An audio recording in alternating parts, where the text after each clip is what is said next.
What you're about to watch is random, disjointed, and poorly edited. Viewers may experience bits and seizure, driveline malfunction, or low compression.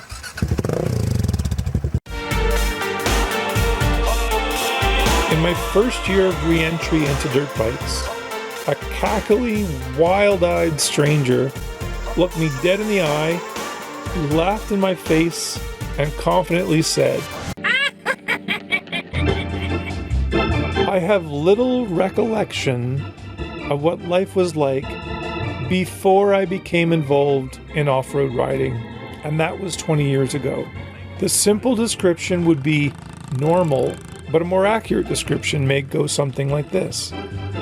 Unaware, I was trapped in a two-dimensional world with two-dimensional people doing two-dimensional things. There's much more to life than an endless cycle of working and spending and working and spending.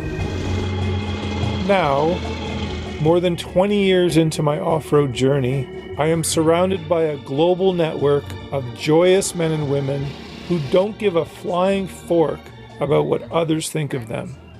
Some who are 30 years older than me. They have wacky ideas, they are supremely capable people, and they are as tough as the day is long.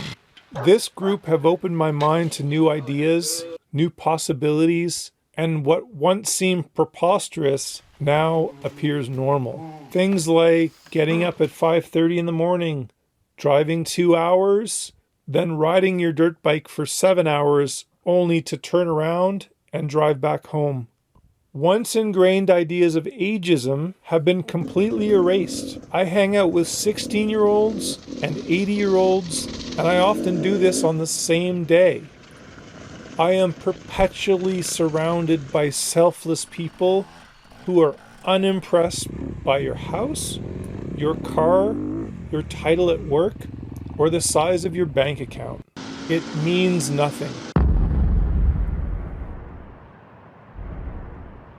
As these outrageous ideas began to normalize inside of my own life, my civilian friends slowly faded away, partially because of their lack of attraction to dirt bikes, partially from their fear of participating in ideas that would be judged as weird or odd, and partially because of their unwillingness to be outside of societal comfort zones.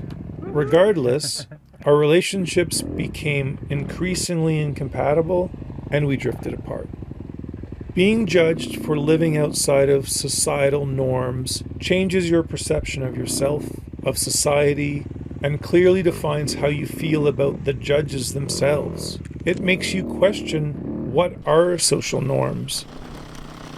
The eRag gang and the groups that we interact with are typically educated, high-functioning professionals.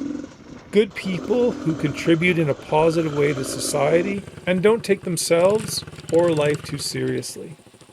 A few years back, we began to use the word reprobate to affectionately and playfully embrace how mainstream society felt about us, dirt bikers.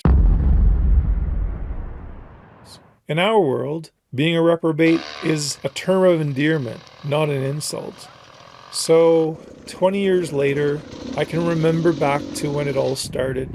In my first year of re-entry into dirt bikes, a cackly, wild-eyed stranger looked me dead in the eye, laughed in my face, and confidently said, "Prepare to lose your current life as well as your current friends, and if you have enough character to last, in 10 years your life will look nothing like it does today. Mark my words." I was dumbfounded by the gall of this odd stranger and unable to process what he was saying.